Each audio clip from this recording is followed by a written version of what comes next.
Namaskar. Department of Intermediate Education presents audio visual teaching material for the second year second language Hindi students. Intermediate द्वितीय वर्ष के हिंदी विद्यार्थियों का स्वागत है। आइए बच्चों, आज हम पढ़ते हैं व्याकरण। व्याकरण में पढ़ेंगे संधि विच्छेद करना। तो संधि नामक इस व्याकरणांश को आज हम पढ़ते हैं। सबसे पहले प्रश्न उठता है, संधि क्या है? संधि किसे कहते हैं?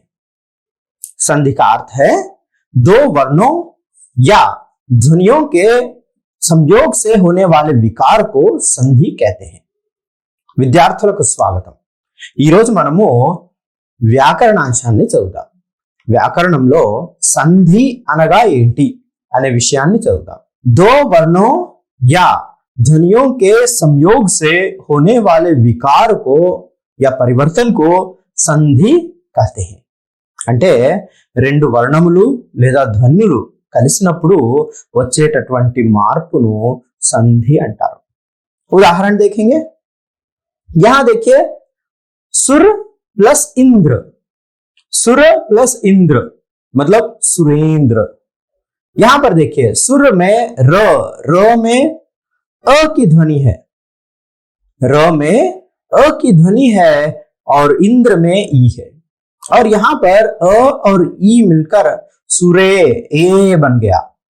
मतलब यहां पर दो वर्ण मिल रहे हैं और दो ध्वनियों के योग से बदलाव आ रहा है, तो इसको हम लोग संधि कहते हैं। एक और उदाहरण देखते हैं। यहां पर देखिए, विद्या प्लस आलय। यहां पर विद्या में आ है और आलय में भी आ है। आ और आ मिलकर क्या हुआ? आ विद्यालय। मतलब यहां पर द्या में आ है और आ में भी आ है और इन दोनों के योग से ये इस आ का लोप हो रहा है और यहां विद्यालय बन रहा है। तो इस प्रकार संधि का मतलब दो वर्णों का संयोग, दो वर्णों का मिलन, इसको हम लोग संधि कहते हैं। आइए देखते हैं సంధి के प्रकार क्या है। సంధి ఎన్ని రకాలుగా ఉంటుందో హిందీలో చదువుతాం। హిందీలో సంధి మూడు రకాలు, तीन प्रकार होते हैं। एक है स्वर संधि, व्यंजन संधि और विसर्ग संधि। हिंदी में संधि के तीन प्रकार हैं, स्वर संधि, व्यंजन संधि, विसर्ग संधि।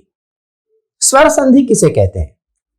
स्वर संधि का अर्थ है स्वर के साथ स्वर का मेल होने पर जो विकार होता है उसे स्वर संधि कहते हैं।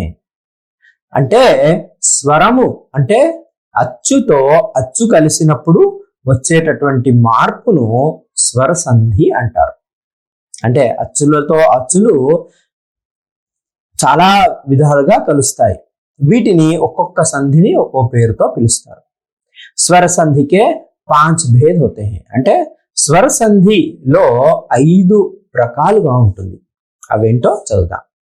उदाहरणకు स्वर संधि का उदाहरण है गण और ईश।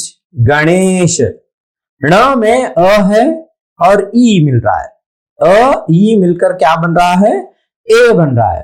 तो गण प्लस ईश गणेश, अ ई मिलकर ए बन गया। तो इस तरह से स्वरों के साथ स्वरों के मिलने से जो परिवर्तन आता है उसे हम लोग स्वर संधि कहते हैं। और स्वर संधि के 5 प्रकार हैं। क्या हैं देखेंगे। पहला संधि है दीर्घ संधि।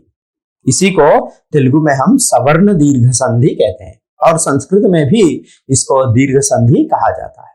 और संस्कृत से इन संधियों का स्वीकार हुआ है, तो इसलिए हम लोग संस्कृत के उस नियम को देखते हैं जिसके अनुसार हम लोग स्वर संधि की पहचान कर सकते हैं। क्या है देखिए, यहां पर अकह सवर्णे दीर्घः। अकह सवर्णे दीर्घः मतलब ये कि ह्रस्व या दीर्घ अ ई उ रू के बाद यदि ह्रस्व या दीर्घ अ ई उ रू आ जाएं तो दोनों मिलकर दीर्घ आ ई ఊ రు हो जाते हैं.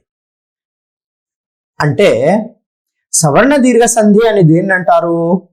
ఎక్కడైతే ఏ సంధిలోనైతే పూర్వ పదంలో అంటే మొదట ఉండే పదంలో చివరి వర్ణము అ ఈ ఉ రు ఉచ్చారణ వచ్చి అవే స్వరాలు మళ్ళీ వాటితో కలిస్తే, అది హ్రస్వం కావచ్చు దీర్ఘం కావచ్చు, అవే స్వరాలు వాటితో కలిస్తే దీర్ఘము వస్తుంది. అంటే రస్వము రస్వము కలిసి దీర్ఘం అవుతుంది, రస్వము దీర్ఘము కలిసినా దీర్ఘం అవుతుంది, దీర్ఘము రస్వము కలిసినా దీర్ఘం అవుతుంది, దీర్ఘము దీర్ఘము కలిసినా అవే వర్ణాలు కలిసినప్పుడు ఆ వర్ణం యొక్క దీర్ఘంగా వస్తుంది. దానిని దీర్ఘ సంధి అంటారు. उदाहरण के लिए देखिए, अ और अ के मिलने से आ बन गया. जैसे कि हिमालय, यहाँ पर हिम में अ है और आलय में आ है. अ आ मिलकर क्या हुआ?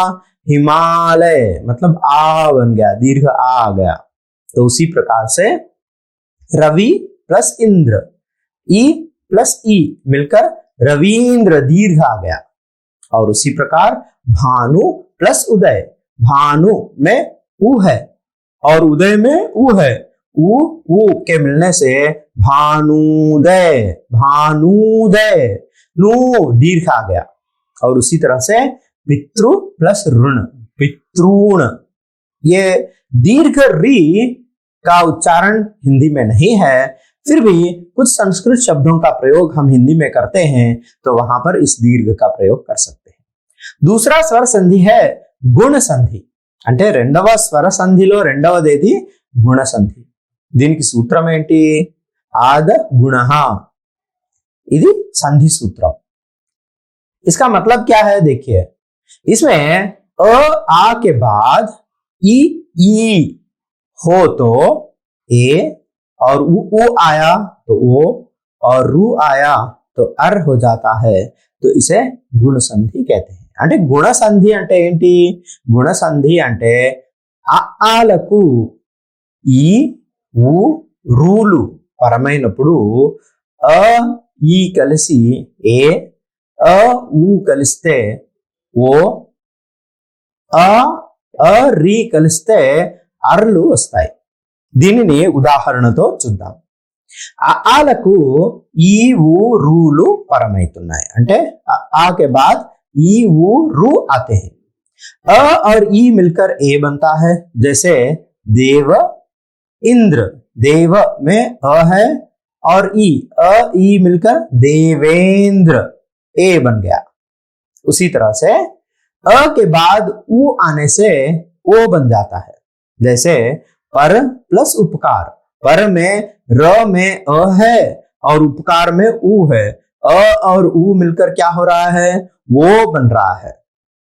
और उसी प्रकार अ के साथ री मिलने से अर बन जाता है. जैसे कि देव, देव में अ है और री, ऋषि में री है, अ और री मिलकर अर्षि, अर आ रहा है. देवर्षि, देवर्षि, अर की ध्वनि यहां पर पैदा हो रही है. मतलब ये कि अ आ के साथ ई वो रू के मिलने से ए वो अर आते हैं, तो उसको गुण संधि कहते हैं. स्वर संधि में तीसरा प्रकार क्या है? वृद्धि संधि. वृद्धि संधि का सूत्र क्या है? वृद्धि रेचि ही. संस्कृत में वृद्धि रेचि वृद्धि संधि का सूत्र है. और इस सूत्र में क्या है? देखिए, वृद्धि, वृद्धि का मतलब क्या है? आई औ. वृद्धि అంటే ఏంటి? ఐ ఔలను వృద్ధి అంటారు. ఏచ్ హి, ఏచ్ అంటే అర్థం ఏంటి? ఏ ఐ ఓ ఔ, ఏ ఐ ఓ ఔలను ఏచ్ అంటారు. वृद्धि संधि में अ आ का ए आई से मेल होने पर आई तथा अ आ का वो औ से मेल होने पर औ हो जाता है. तो इसे वृद्धि संधि कहते हैं. అంటే వృద్ధి అంటే అర్థం ఏంటి? ఐ ఔలు. అంటే అకారమునకు ఏ ఐ ఓ ఔలు పరమైనప్పుడు ఐ ఔలుగా రూపాంతరం చెందుతుంది. దీనిని వృద్ధి సంధి అంటారు. ఐ ఔలు అంటే ఏంటంటే ఐ ఔను వృద్ధి అంటారు సంస్కృత భాషలో. यहां देखिए, अ आ के बाद ए ऐ वो औ आने पर ऐ औ होना ही वृद्धि है। मतलब ऐ औ को संस्कृत में वृद्धि कहते हैं। उदाहरण देखेंगे, एक ऐक, इसका संधि विच्छेद करेंगे तो क्या होगा, एक प्लस एक, एक में अ है और ये है, अ ए मिलकर ऐ बन रहा है, मतलब ए कई क। उसी तरह से परम औषधि, परम अ है और औषधि अ और औ मिलने से क्या हो रहा है, औ बन रहा है, परमौषधि, मऊ में औ है। तो इस तरह से अ के साथ ए ऐ ओ औ मिलने से आई औ बन जाता है, तो उसको हम लोग वृद्धि संधि कहते हैं। यहां पर आई औ को वृद्धि कहते हैं। अगली संधि देखेंगे, यण संधि। यण संधि, इसका सूत्र क्या है, इसका सूत्र यह है कि इको यणचि। इको मतलब क्या है, इक मतलब ई उ रु, इसको इक कहते हैं। और इसका क्या होता है, यण में बदलाव होता है। यण मतलब य व र। ई के साथ कोई और स्वर, मतलब ई छोड़कर कोई भी स्वर मिलता है तो उसका परिणाम य होगा। उसी तरह से उ के बाद कोई और स्वर मिला तो व बन जाता है, और उसी तरह से री के बाद कोई अन्य स्वर मिलता है तो र बनता है। तो य व र बनने को ही यण संधि कहते हैं। यण का अर्थ क्या है, य व र అంటే యణ సంధి అంటే అర్థం ఏంటి, ఈ ఊ రు లకు వేరే స్వరాలు పరమైనప్పుడు, అంటే వేరే ఏదైనా ఇతర స్వరాలు అవే కాకుండా ఇతర స్వరాలతో కలిసినప్పుడు య ఈతో వేరే స్వరం కలిసి యగా మారుతుంది, ఊతో వేరే స్వరం కలిసి వగా మారుతుంది, రీతో వేరే స్వరం కలిసి రగా మారుతుంది. దీన్ని య వ రగా మారడాన్ని యణ సంధి అంటారు. యణ అంటే అర్థం ఏంటి, యవరాలు. उदाहरण देखेंगे, इति प्लस आदि, इत्यादि। इति में ई है और आ मिल रहा है और क्या हो रहा है, या बन रहा है, इत्या, या बन रहा है। और उसी तरह से सु प्लस आगत, स्वागत। सु అంటే ऊ ఉంది प्लस आ मिल रहा है, ऊ और आ मिलने से क्या हो रहा है, वा बन रहा है, स्वा, वा। उसी तरह से पितृ प्लस आज्ञा, पितृ रु प्लस आज्ञा, रु प्लस आ मिलकर क्या हुआ, पित्रा, पित्र, र र की ध्वनि आ रही है, तो इसलिए इसको हम लोग यण संधि कहते हैं। तो स्वर संधि में पांचवी संधि है अयादि संधि। अयादि संधि सूत्र क्या है, देखिए, एचो यवायावः। यहां पर देखिए ए ऐ ओ औ, ए ऐ के साथ कोई अन्य स्वर, मतलब ए ऐ छोड़कर कोई दूसरा स्वर मिलता है तो ऐ बन जाता है, और उसी तरह से ओ औ के साथ कोई दूसरा स्वर मिलता है तो औ बनता है। तो इस ऐ औ को अयादि कहते हैं। ऐ औ को क्या कहते हैं, अयादि। तो इस संधि को अयादि संधि कहते हैं। जैसे कि देखिए, नयन, नयन संधि परीक्षा में पूछी जाती है, तो नयन का संधि विच्छेद करना थोड़ा सा कठिन है, क्योंकि बहुत से बच्चे क्या करते हैं, न प्लस अन कर देते हैं। न प्लस अन नहीं है, ने प्लस अन है। ने में ए है और अ से मिल रहा है, ए और अ मिलकर क्या बन रहा है, मतलब नयन, ने अन, पवन, पो प्लस अन, पवन, अव, अव वाली ध्वनि आ रही है, पवन में अव ध्वनि आ रही है, तो इसको हम लोग अयादि संधि कहते हैं। तो इस प्रकार हमने पढ़ा कि स्वर संधि में 5 प्रकार के संधि हैं। क्या क्या 5 संधियां हैं, देखिए, दीर्घ संधि। दीर्घ संधि में अ आ ई उ रु के साथ, मतलब अ ई उ रु के साथ वही स्वर मिलने से दीर्घ आता है तो उसको स्वर संधि कहते हैं। दूसरा देखिए, गुण संधि। गुण संधि में अ आ के साथ ई उ रु आने पर ए वो अर बन जाता है तो उसको गुण संधि कहते हैं। और उसी तरह से तीसरी संधि है वृद्धि संधि। वृद्धि संधि में क्या है, अ आ के साथ ए ऐ वो औ आने से आई औ बनते हैं, आई औ को वृद्धि कहा जाता है, तो उसको हम लोग वृद्धि संधि कहते हैं। उसी प्रकार यण संधि, यण संधि में क्या है, ई वो रू के साथ कोई अन्य स्वर मिलने से य व र बनता है, तो यण संधि कहलाती है। य व र को यण कहा जाता है। उसी प्रकार आखिरी संधि है स्वर संधि में अयादि संधि। यहां पर देखिए ए आई ओ औ, इसके साथ कोई अन्य स्वर मिलने से आई औ बनता है, तो उसको अयादि संधि कहते हैं। तो बहुत आसान है। क्या क्या है देखिए, स्वर संधि में 5 प्रकार, दीर्घ संधि, गुण संधि, वृद्धि संधि, यण संधि, अयादि संधि। दीर्घ संधि अ ई उ रू के साथ वही स्वर मिलने से दीर्घ आता है तो कहते हैं। गुण संधि अ के साथ ईवु रुलु आने से, ईवु रू आने से एवो अर बन जाता है, तो गुण संधि कहते हैं।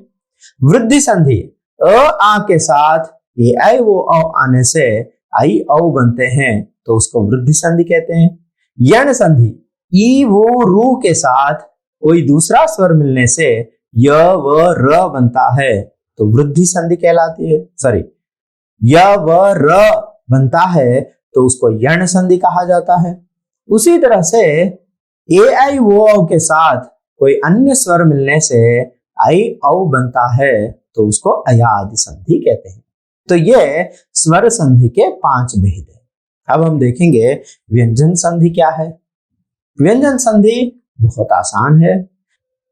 व्यंजन का व्यंजन से अथवा किसी स्वर से मेल होने पर जो परिवर्तन होता है उसे व्यंजन संधि कहते हैं। मतलब पूर्व पद में व्यंजन होता है और उत्तर पद में व्यंजन भी हो सकता है या स्वर भी हो सकता है, तो उसको हम लोग व्यंजन संधि कहते हैं। जैसे उच्चारण, उच्चारण में क्या है, उत प्लस चारण, उत त और च मिलकर उच्चारण बन गया। तो उसी तरह से विसर्ग संधि, विसर्ग संधि उस संधि को कहते हैं जिसमें विसर्ग के बाद स्वर या व्यंजन आने पर विसर्ग में जो विकार आता है तो उसको विसर्ग संधि कहते हैं। मतलब विसर्ग यहां होना आवश्यक है। पूर्व पद में विसर्ग होता है और अन्य पद में स्वर भी हो सकता है या व्यंजन भी हो सकता है, तो उसको हम लोग विसर्ग संधि कहते हैं। जैसे कि मनहा प्लस अनुकूल, मनहा में विसर्ग है, अनुकूल, मनहा प्लस अनुकूल, ये अह और अ मिलकर मनोनुकूल बन गया। तो संधि के 3 प्रकारों के बारे में हमने जाना। तो परीक्षा की दृष्टि से देखें तो इंटरमीडिएट के विद्यार्थियों के लिए संधि का प्रकार नहीं बताया जाता, संधि विच्छेद ही करना है। संधि विच्छेद करना ही आपको परीक्षा में पूछते हैं, तो ज्यादा अभ्यास इस बात के लिए कीजिए। అంటే పరీక్షలను దృష్టిలో పెట్టుకుంటే ఎలాంటి ప్రశ్నలు వస్తాయి అంటే సంధి విడదీయమని ప్రశ్న వస్తుంది. సంధి విడదీయడం అంటే ఏంటి, ఎక్కడ పడితే అక్కడ 2 ముక్కలు చేయడం కాదు, దానికి సార్థకంగా ఉండాలి, అర్థవంతంగా ఉండాలి. సంధిని ఎందుకు విడదీస్తాము, సంధి విడదీయడం వల్ల మనకు ఆ పదం ఏంటో అర్థమవుతుంది. సంధి విడదీయడం ఎంత బాగా వస్తే భాషను అంత బాగా నేర్చుకోవచ్చు. तो यहां पर उदाहरण देखेंगे। चिकित्सालय, चिकित्सालय इस शब्द में क्या है, चिकित्सा प्लस आलय, चिकित्सालय। ఏ మందిరంలోనైతే చికిత్స చేస్తారో దాన్ని చికిత్సాలయము అంటారు. यहां पर दूसरा देखिए, धर्मार्थ, धर्म प्लस अर्थ। यहां पर कभी ध और मार्थ बोल के नहीं लिखना है, धर्म अर्थ, धर्म के लिए धर्मार्थ। उसी तरह से हिम प्लस आलय, हिमालय, हिम का आलय मतलब जहां पर बहुत बर्फ होता है तो उसको हिमालय कहेंगे। पुस्तक प्लस आलय, पुस्तकालय। उसी तरह से विद्या प्लस अर्थी, अर्थी मतलब याचना करने वाला, मांगने वाला, विद्या को मांगने वाला, विद्यार्थी। विद्या प्लस आलय विद्यालय। रवि प्लस इंद्र, रवींद्र, दीर्घ संधि। मुनि प्लस इंद्र, मुनींद्र। गिरी प्लस ईश, ई और ई मिलकर दीर्घ हो रहा है, गिरीश, दीर्घ संधि। और उसी तरह से मुनि प्लस ईश, मुनीश। मही प्लस इंद्र, महींद्र। मही का मतलब क्या है? धरती। इंद्र मतलब राजा, धरती का राजा, महींद्र, राजा को कहते हैं। नारी प्लस इंदु, इंदु का मतलब चंद्र, नारी मतलब स्त्री। चंद्र के समान जो स्त्री है उसको नारींदु कहते हैं। उसी तरह से नदी प्लस ईश, नदियों का राजा, ईश मतलब राजा। नदी प्लस ईश, नदीश मतलब नदियों का राजा। मही प्लस ईश, मही मतलब जमीन, ईश मतलब राजा, महीश मतलब भूमि का राजा। भानु प्लस उदय, भानु मतलब सूरज, उदय मतलब उदित होना, भानुदय, सूर्योदय। उसी तरह से विधुदय, विध प्लस उदय, विधुदय। लघु प्लस उर्मी, लघुर्मी, उर्मी मतलब तरंग, लहरें। उर्मी అంటే అలలు, లఘు అంటే చిన్న, లఘు ఉర్మి అంటే లఘుర్మి అంటే చిన్న అలలు। సింధు ప్లస్ ఉర్మి, సింధూర్మి। ఉర్మి मतलब ఉర్మి అంటే అలలు, సింధు అంటే సముద్రం, సముద్రంలోని అలలు, సింధూర్మి। उसी तरह से वधु प्लस उत्सव, वधूत्सव। वधु प्लस उल्लेख, वधुल्लेख। अगला देखिए भू प्लस ऊर्ध्व, ऊर्ध्व అంటే చాలా పైన, భూ అంటే భూమి, ఏ భూమి అయితే ఎత్తుగా ఉంటుందో, భూర్ధ్వ అంటే ఎత్తైన ప్రదేశము। వధు ప్లస్ ఊర్జా, ఊర్జా అంటే శక్తి, వధూర్జా। నర ప్లస్ ఇంద్ర, నర అంటే మనిషి, ఇంద్ర అంటే రాజు, అంటే ఇంద్ర అంటే ఇంద్రుడు, నరేంద్ర అంటే మనుషులలో ఇంద్రుడు వంటి వాడు, గొప్పవాడు। नर प्लस ईश, नरेश, राजा को कहते हैं। महा प्लस इंद्र, महेंद्र। महा प्लस ईश, महेश। ज्ञान प्लस उपदेश, ज्ञानोपदेश, ज्ञान। अ प्लस उपदेश, ज्ञान, अ और उ मिलकर वो बन रहा है, ज्ञानोपदेश। महा प्लस उत्सव, महोत्सव। जल प्लस उर्मी, उर्मी तरंग है, जल मतलब पानी, पानी का तरंग, जलोर्मी। महा प्लस उर्मी, महा महोर्मी मतलब बहुत बड़ा तरंग, सुनामी की तरह। देव प्लस ऋषि, देवर्षि। उसी तरह से महा प्लस ऋषि, महर्षि। एक प्लस एक, एकैक। यहां पर संधि विच्छेद करते समय बहुत से बच्चे क्या करते हैं, ए प्लस कैक कर देते हैं, ए कैक नहीं है वो, एक प्लस एक मिलकर एकैक बन गया। उसी तरह से मत प्लस ऐक्य मिलकर मतैक्य। सदा प्लस एव, सदा मतलब हमेशा, एव मतलब वैसा ही, सदैव मतलब हमेशा वैसा ही रहना, हमेशा वही काम करना। महा प्लस ऐश्वर्य, महेश्वर्य मतलब बहुत बड़ा, बड़ी संपत्ति। वन प्लस औषधि, वनौषधि जंगल में मिलने वाली औषधि।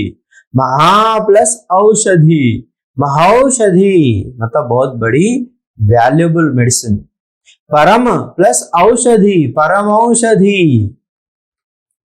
यदि प्लस अपि, यद्यपि। दी और अ मिलकर द्य बन गया, तो यदि प्लस अपि, यद्यपि, यानी कि अ के साथ, ई के साथ अ मिलने से य बन गया, यण संधि। उसी तरह से यहां पर देखिए इति प्लस आदि, ई के बाद आ मिल गया तो या बन गया, इत्यादि। नदी प्लस अर्पण, नद्यर्पण, य बन गया। देखिए यण संधि कितना स्पष्ट दिख रहा है। देव, देवी प्लस आगमन, देव्यागमन, देवी प्लस आगमन, देव्यागमन। ई प्लस आ मिलकर या बन गया। देखिए उसी तरह से अनु प्लस अय, अन्वय, ये बहुत कठिन है, परीक्षा में पूछ सकते हैं। अनु प्लस अय, अन्वय, अनु प्लस अय करना है, अन्वय। उसी तरह से स्वागत, बहुत से लोग क्या लगाते हैं, स्वागत लगाते समय सु प्लस आगत मिलकर ही स्वागत बना। स्वागत का मतलब सुरक्षित रूप से आइए। अनु प्लस एषण, अन्वेषण, अन्वेषण। उसी तरह से पितृ प्लस आज्ञा, पित्राज्ञा, पितृ प्लस आज्ञा, पित्राज्ञा। उसी तरह से ने प्लस अन, नयन, ये भी बहुत कठिन है, इसको आप अच्छी तरह से ध्यान में रखिए। नयन जब संधि विच्छेद के लिए पूछते हैं तो बहुत से बच्चे गलती से क्या कर देते हैं, न प्लस यन लगा देते हैं। न प्लस यन गलत है, ने प्लस अन है, नेयन, नयन बन गया। उसके बाद देखिए गायक, गायक शब्द आया तो संधि विच्छेद करना बहुत मुश्किल लगता है और बच्चे क्या लिख देते हैं, गा प्लस यक लिख देते हैं। गा प्लस यक नहीं है, गय प्लस अक, गयक, गायक बन गया। तो उसी तरह से पवन, इसका भी संधि विच्छेद मुश्किल है, प प्लस वन लिख देते हैं, मगर प प्लस वन गलत है, पो प्लस अन है, पवन, पो प्लस अन, पवन, इस तरह से बना। उसी प्रकार पावक, पौ प्लस अक, पावक। और देखिए नाविक, नौ प्लस इक, नाविक। उज्ज्वल, उत प्लस ज्वल, उज्ज्वल, मतलब बहुत ज्यादा, उत प्लस ज्वल, उज्ज्वल। दिग्गज, दिक प्लस गज, दिग्गज। वागीश, वाक प्लस ईश, वागीश। अजंत, अच प्लस अंत, मतलब जिसके अंत में अ की ध्वनि है उसको अजंत कहते हैं। तेलुगु भाषा अजंत भाषा है क्योंकि तेलुगु के सभी शब्दों में, लगभग सभी शब्दों में हर एक शब्द के अंत में अ दिखता है। अचंत, अजंत, अच प्लस अंत, अच मतलब अ आ, उसको अंत में अ आ रहता है तो उसको अजंत भाषा कहते हैं। उसी तरह से षडानन, षट प्लस आनन, षट मतलब छह, आनन मतलब सिर, से छह सिरों वाला षडानन। उसी तरह से वांग्मय, वांग्मय, वाक प्लस मय, मतलब जिसमें वाक भरी हुई है वही वांग्मय है, मतलब लिटरेचर। षट प्लस मास, षण्मास, षट मतलब छह, मास मतलब महीने, षण्मास मतलब 6 महीने। उत्नयन, उत प्लस नयन, उन्नयन, मतलब बहुत ज्यादा प्रगति करना। आगे देखेंगे सत प्लस भावना, सद्भावना, सत प्लस भावना, अच्छी भावना, सद्भावना।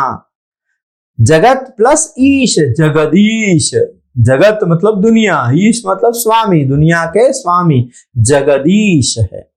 और उसी तरह से भगवत भक्ति, भगवत प्लस भक्ति, भगवत भक्ति। अगला शब्द देखिए तत् प्लस रूप, तद्रूप। सत प्लस धर्म, सद्धर्म। उत प्लस चारण, उच्चारण। सत प्लस जन, सज्जन। तत् प्लस टीका, तट्टीका। उत प्लस डयन, उड्डयन, उड्डयन मतलब, उड्डयन का मतलब उड़ान करना, मतलब उड़ना। उत प्लस लास, उल्लास, मतलब खुशी, बहुत खुशी। और देखेंगे सम प्लस कल्प, संकल्प। सम प्लस चय, संचय, समचय। सम प्लस तोष संतोष, सम प्लस बंध संबंध, सम प्लस पूर्ण संपूर्ण, सम प्लस मित सम्मित, सम प्लस मान सम्मान रेस्पेक्ट, मनहा प्लस अनुकूल, यहां विसर्ग संधि देखिए, मनहा प्लस अनुकूल मनोनुकूल, अथहा प्लस गति अधोगति मतलब नीचे की तरफ पतन करना, मनहा प्लस बल मनोबल मतलब मन की शक्ति, निहि प्लस आहार जो निराहार मतलब बिल्कुल खाना नहीं है, भूखा है, निहि प्लस आशा निराशा जहां पर कोई आशा नहीं है, निहि प्लस धन निर्धन जहां पर धन नहीं है, निहि प्लस चल निश्चल जहां पर चलन नहीं है बिल्कुल स्तब्ध है, निहि प्लस छल यहाँ पर निहि प्लस चल निश्चल चलन नहीं है,